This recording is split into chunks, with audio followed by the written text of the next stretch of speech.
Welcome to Donmar TV News Channel. Okay, magandang hapon sa inyong lahat. It's 3 o'clock in the afternoon here in the Philippines. Magandang umaga, magandang hapon, magandang gabi sa lahat ng mga heroes natin dyan, ng mga OFWs at sa mga audience ko dito sa Pilipinas from Luzon, Visayas, and Mindanao. Good afternoon sa inyong lahat. Shout out sa inyong lahat. Ang pag-uusapan natin ngayon ay ito ngang maraming nagtatanong sa akin bakit raw ako walang opinion tungkol dyan sa mga nangyari sa loob ng Malacanang. Okay? Maraming nagtatanong sa akin, "Oy, Donmar, bakit hindi ka nag-react? Bakit hindi ka nag-opinion sa mga vloggers na ito na may sariling mga opinion tungkol sa yung mga natanggal si E.S. Vic Rodriguez, natanggal si Press Secretary Trixie Angeles, mga ganun ba? Na meron raw ahas sa Malacanang." Itong mga vloggers na ipinakita ko ngayon dito sa pictures na to, may mga sarili itong mga opinion tungkol dito sa nangyari. 'Di ba? Alam kong mga audience ko dito sa Donmar TV, no, nanonood kayo ng mga vloggers na ito. Ito yung mga nangungunang vloggers ngayon sa Pilipinas sa vlogging about Presidente Bongbong Marcos, 'di ba? So, kaya may nagme-message sa akin, may tumatawag sa akin, sabi, "Donmar, bakit hindi ka comment, mag-react dyan sa kanilang mga opinion? Saan ba ako papanig? Papanig ba ako dito kay Thinking Pinoy? Papanig ba ako dito kay Maharlika? Papanig ba ako dito kay Katunjing? At ito namang si Banatbay, hindi naman ito PBBM vlogger, ngunit ito yung pinagtawanan itong mga Marcos vloggers, no? Kasi kaya nga nag-away-away na ang mga vloggers na ito kasi may sarili ng mga opinion, no? Bakit raw ako hindi comment, nag-react? Okay, isasagutin natin sa vlog na ito, sasagutin ko yan lahat. Okay. Pero bago ang lahat, guys, importante na i-like, no? Please like and share sa ating Facebook at YouTube itong video natin para kakalat ito sa taong bayan, okay? Sabay-sabay tayong like and share. Ready? 1, 2, 3, go. Thank you very much. And dito sa Facebook at sa YouTube, itong Donmar TV, i-follow at i-subscribe ninyo para lagi kayong updated sa mga balita na kagaya nito. Okay? Sabay-sabay tayong mag-follow and subscribe sa ating Facebook at YouTube. 1, 2, 3, go! Okay, thank you very much. For today's vlog, kakaiba ito dahil hindi ako isang type of vlogger na kokontrahin ko yung isang vlogger. Hindi ako ganyan na pagkatao, no? Kasi bawat isa mga vlogger dito sa Pilipinas, hindi ko pakikialaman, no? Kung may mabuti silang sinabi, yan, i-acknowledge natin yan. Pero kung may masama silang sinasabi, may opinion sila sa presidente, sa first lady natin, no? Ay hindi ako mangingialam kasi ano yan kanilang opinion yan, no? In-exercise natin sa Pilipinas ang freedom of expression. So, ngunit kung below the belt na, ngunit kung lumampas na ito sa mga sinasabi nila, no? Sa kanila yan. No, hindi ako mangingialam sa mga opinion ng bawat vloggers. Maraming nagtatanong, "Donmar, saan ka ba papanig? Dito ba ako papanig sa kay Thinking Pinoy? Dito ba ako papanig kay Maharlika?" Kasi itong si Maharlika at si Thinking Pinoy ngayon ay medyo may hindi magkapareho ang kanilang opinion. Hindi magkapareha ang kanilang sabihin na lang natin na hindi magkapareha ang kanilang analysis sa mga nangyayari sa Malacanang. At ito namang si Banatbay ay pinagtawanan itong mga BBM vloggers, no? At siya naman ay nag-vlog siya tungkol dito. Si Katunying rin, na-mention rin ang pangalan ni Katunying tungkol dito. Ba?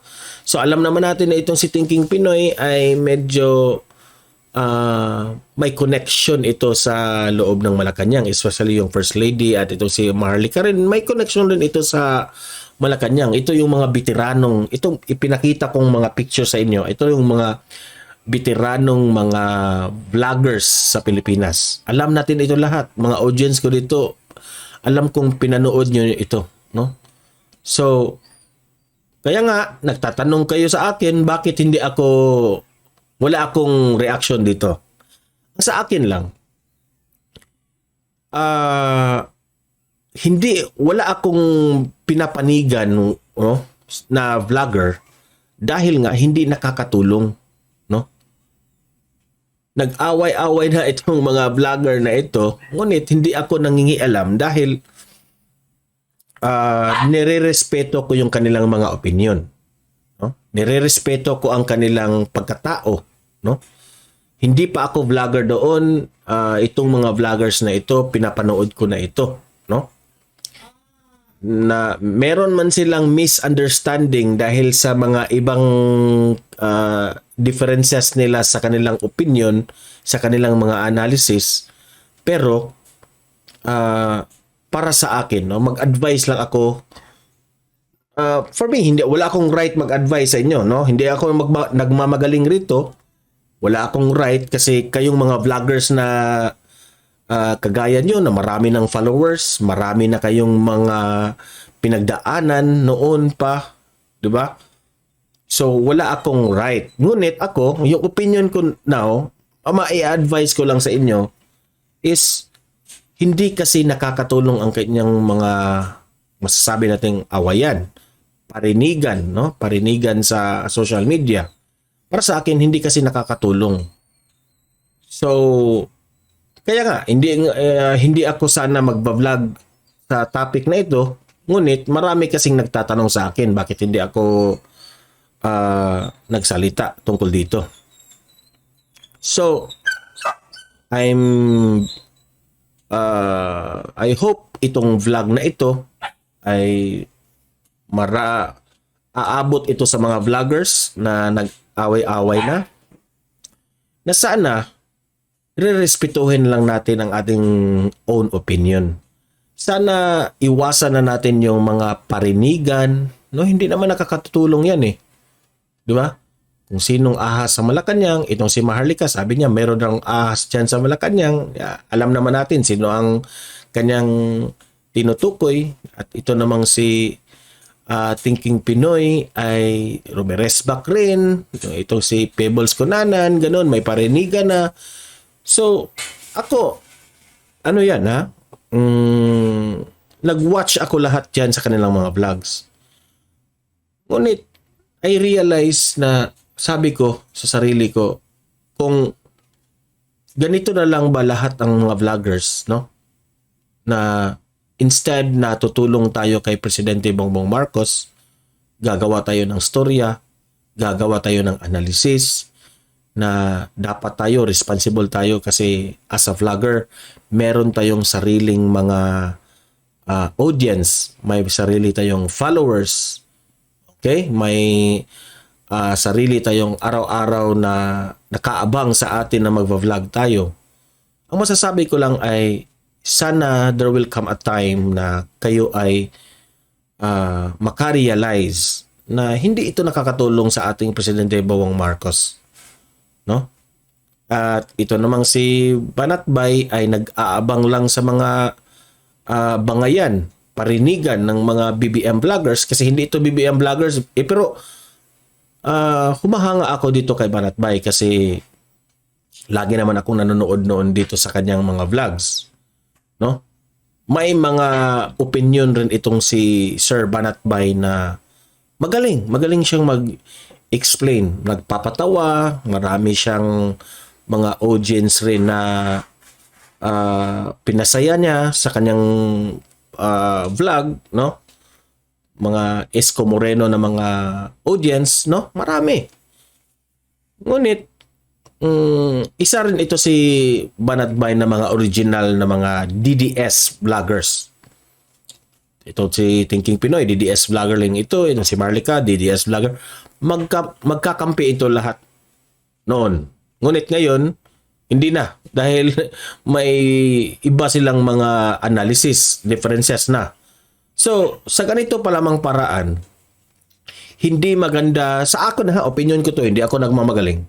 Hindi maganda na influencer tayo, hindi maganda na vlogger tayo, maraming humahanga sa inyo na kayo ay nag-aaway-away, kayo ay nagparinigan, kasi pati yung mga audience mag-away-away na rin eh. Dapat tayong mga vloggers, dapat kayo, no? Kasi I will not level myself sa inyo dahil taas na kayo eh. So, kayo sana ang role model sa atin sa social media, no? Lagi tayong mga vloggers may sarili tayong opinion, no? Sometimes we criticize yung mga taong pasaway, ganyan. Ngunit sa sarili naman natin pasaway na rin tayo dahil nag-aaway-away na. 'Di ba? Mukhang hindi na issue-based yung pinag-usapan, 'di ba? Instead na para sa akin magtulungan na lang. So ayan, sinagot ko na bakit hindi ako nagsasalita tungkol diyan na kasi yung mga para sa akin, no, I'm a mature yung mga mature na tao talaga. Hindi na ako hindi na ako papansinin ang mga chismis kasi. Matatawag kasing chismis yan eh. Oh. Yung sabi nila na ganito yung mga nangyari sa Malacanang, may binabayaran, ganun, ganyan. Chismis talaga ito. Akin lang is, we as a vlogger, pwede nating gawin na i-vlog natin yung mga magagandang nangyari kay Presidente Bongbong Marcos. Dahil gobyerno natin yan, presidente natin yan, no? Kahit vlogger ka na hindi ka bumoto kay Presidente Bongbong Marcos, ngunit gobyerno yan eh. Tayo rin ang aapekto rin ito sa lahat, no? Kung ating presidente ay papalpak siya dito, papalpak rin tayo lahat. 'Di ba? So, it is not about sinong tama. It is not about sino yung mali, no? It is about understanding each and everyone's opinion. May opinion ka, respeto. May opinion ako, respeto. Huwag nang mag-away-away kasi hindi nakakatutulong. At tulungan na lang natin si Presidente Bongbong Marcos na ilahad ang kanyang mga good news, ilahad ang mga nangyari dahil yung mga mainstream media hindi binabalita yung mga magagandang mga nagawa ng ating Pangulo. So, tayong mga vlogger, be responsible sa audience niyo. Be responsible as a influencer na nakakatulong ka sa kapwa natin. Hindi na yung sige, babanatan ko to, ganyan, aawayin ko tong isang vlogger na ito para maraming views, no? Kasi itong mga vloggers ngayon, no? Nasasabi ko na nag-vlog na lang sila para sa views. Ito yung topic ko ngayon kasi gusto kong marami ang views, di ba?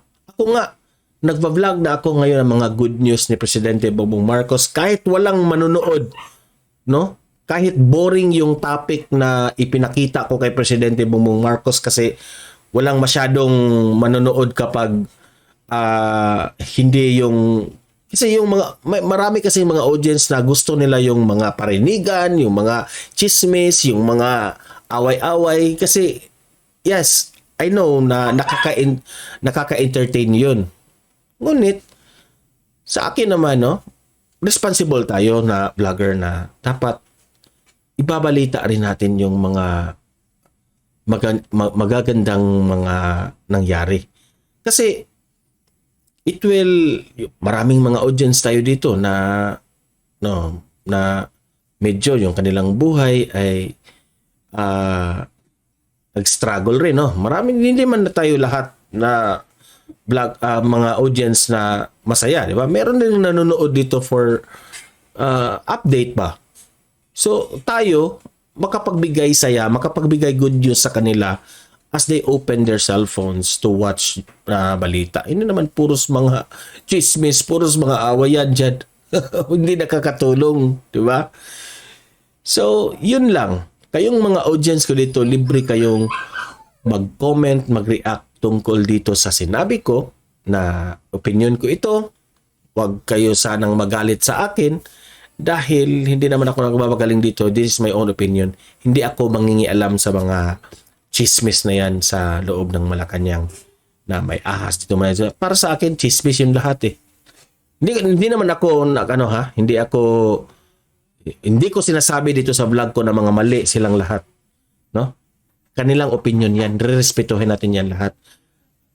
Panawagan ko lang sa lahat ng mga malalaking vloggers dyan na sana i-stop na natin yung mga ganitong bagay. Sana, no, kung pwede lang, maiiwasan natin itong ganitong bagay. At let's move forward. Let's help the government. Kung merong mga pasaway dyan, magkomentaryo lang tayo. Diba? So, guys, babasahin natin yung mga comment at reactions ninyo. No? Don't forget i-like at i-share tong video na ito para kakalat ito sa taong bayan, and please follow and subscribe Don Mar TV para lagi kayong updated sa mga balita natin. Okay? So guys, mahalin natin ang ating Presidente Bongbong Marcos as what Vice President Inday Sara Duterte said. Mahalin natin ang Pilipinas always. Okay? So guys, see you in my next video. Have a blessed day and God bless everyone.